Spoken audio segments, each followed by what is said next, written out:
যেই জায়গায় আসার পরে নেতার নেতাগিরি শেষ হয়ে যায়, যেই জায়গায় আসার পরে মেম্বারের মেম্বারি শেষ হয়ে যায়, যেই জায়গায় আসার পরে চেয়ারম্যানের চেয়ারম্যানই শেষ হয়ে যায়, যেই জায়গায় আসার পরে এই পৃথিবীর অস্তিত্বটাই কেমন যেন বিলীন হয়ে যায়। আর এই জায়গায় আসার জন্য আমাদের কোনো প্রস্তুতি নাই। আজকে দেখেন সাদা কাপড় পরে শুয়ে রয়েছে, যেই সম্পদ, যেই সন্তান, সব কিছু তার এক জায়গায় পড়ে আছে। আজকে দুনিয়ার মানুষ তাকে জোর করে নিয়ে যাবে, তার বলার এই অধিকার নাই আমাকে নিও না, আমাকে আমার খাটের থেকে নামায়ও না, আমাকে আমার খাটের থেকে সরায়ও না, আমাকে আমার সন্তান থেকে আলাদা করো না, আমাকে আমার স্ত্রীর থেকে আলাদা করো না, আমাকে আমার পরিবার থেকে আলাদা করো না, আমাকে আমার এলাকার বাসীর থেকে আলাদা করো না। সেই কথাটি হয়তো চিৎকার করে বলছে, আমি শুনতে পাচ্ছি না, আপনি শুনতে পাচ্ছেন না।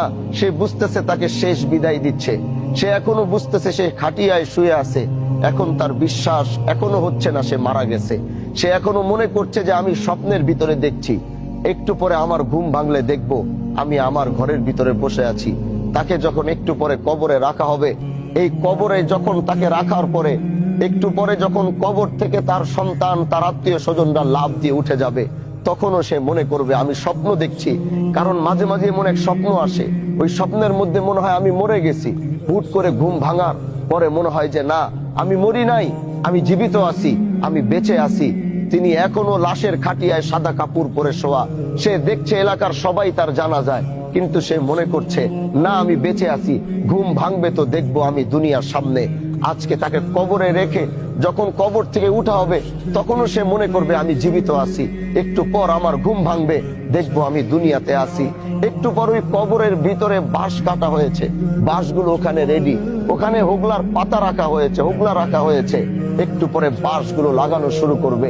পৃথিবীর আলোটা কেমন যেন আস্তে আস্তে অন্ধকার হওয়া শুরু হবে, পৃথিবীর আলোটা অন্ধকার হবে। সে দেখছে যে তার কবরটা কেমন যেন, পৃথিবীর আলোটা কেমন যেন বিদায় নিচ্ছে, কবরটা কেমন যেন অন্ধকার হয়ে যাচ্ছে। তখনও সে মনে করবে না, আমি জীবিত আছি, একটু পর ঘুম ভাঙবে, দেখবো আমি দুনিয়াতে বেঁচে আছি। এরপরে ওই বাঁশের কুঞ্চি ফাঁকা দিয়ে একটু একটু করে আলো কবরে যাবে।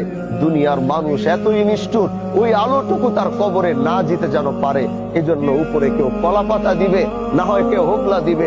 কবরটা তখনও একটু একটু দুনিয়ার বাতাস পায়। কার কিছুক্ষণ পরেই কিছু মানুষ হাতের ভিতরে মাটি নিবে, তার সন্তান, তার আত্মীয়, তার রক্ত হাতের ভিতরে মাটি নিবে, এমন এক জায়গায় মাটি চাপা দেওয়ার জন্য এই পৃথিবী শেষ হয়ে গেল, তাকে আর কোনোদিন সেখানে পাওয়া যাবে না।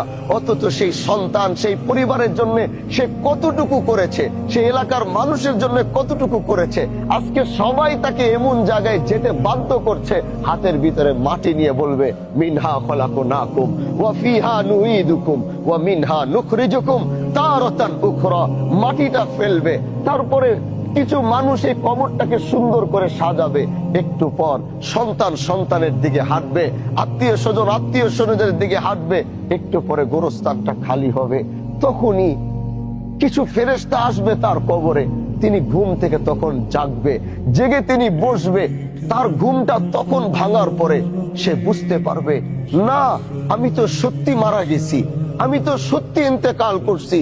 কবর থেকে চিৎকার দিবে, তার এই আওয়াজ পৃথিবীর কেউ শুনবে না, কেউ বুঝবে না। এটাই যদি দুনিয়া হয়, তাহলে আপনি কোন দুনিয়ার অহংকারীতে, কোন পায়ের আওয়াজে আপনাকে অহংকারী বানায়, কোন কথার বলে আপনি অহংকারী হন? আপনার নিজের জীবনেরই তো কোনো অস্তিত্বের গ্যারান্টি আপনাকে আল্লাহ পাক দেয় নাই। এজন্য ভাই আমার, আসো, এই জানাজায় তাড়াহুড়ো করে যাওয়ার জায়গা নয়। এই জানাজা তো বারবার এই লাশের দিকে তাকাও, বারবার এই খাটিয়ার দিকে তাকাও, বারবার এই খাটিয়ার দিকে তাকাও, এই সাদা কাপড়ের দিকে তাকাও। দেখো এই সাদা কাপড়ে কোন ধরনের সেলাই এখানে নাই। আসো আবার বারবার এই কাপড়টা ধরো, নিজের কাপড়টা ধরো, দেখবা আজকে আমার কাপড়ে সেলাই রয়েছে, আমার কাপড়ে পকেট রয়েছে, আমার পায়জামায় পকেট রয়েছে, পাঞ্জাবিতে পকেট রয়েছে, আমার এই ওয়েস্টকোটের ভিতরে পকেট রয়েছে। আসো তোমাদেরকে দেখাই, আজ যিনি কবরের দিকে রওনা হয়েছে সে কি নিতে পারছে এখান থেকে। দেখো, একটা সাদা কাপড় নিয়েছে, কিন্তু সেই সাদা কাপড়টারও কোনো রং ঢং নাই, কোনো আকার ধরন নাই, কোনো কালারিং নাই, দেখতে সুন্দর লাগবে, রং হবে, দেখতে ভালো লাগবে না, একটা স্লিম সাদা কাপড় চলে যাইতেছে এখান থেকে। আসো আসো যুবক, এখান থেকে শিক্ষা নিয়ে যাও। আসেন সাদা দাড়িওয়ালা মুরব্বী চাচারা, একবার এই লাশের দিকে তাকান, বারবার তাকান, বারবার একটু দেখেন এই জায়গায়। এখানে যে আপনি আসবেন না, এটার গ্যারান্টি আপনাকে কে দিয়েছে? উনাকে কবর দিতে দিতে আরেকজন যে এখানে আসবে না, এটার গ্যারান্টি তো নাই। এজন্য মৃত্যু এমন এক জিনিস যেটার থাবায় পৃথিবীর অস্তিত্ব হিলে যায়। এজন্য ভাই আমার, যত বড় হও, যত বড় নেতা হও, যত বড় ব্যবসায়ী হও, যত বড় ব্যক্তিত্ব হও, মৃত্যু থাবা থেকে নবীরা বাঁচতে পারে নাই, তুমি আমি সলিমুল্লাহ কোনোদিন বাঁচতে পারবো না। এজন্য প্রতিটা জানাজা থেকে মৃত্যুর প্রস্তুতি নিয়ে তারপরে বাড়িতে যাও, প্রতিটা জানাজা থেকে কবরে যাওয়ার প্রস্তুতি নিয়ে তারপরে বাড়িতে যাও। আল্লাহ যেন আমাদেরকে এই মৃত্যুর প্রস্তুতি নিয়ে যেন কবরে যাওয়ার তৌফিক দান করে।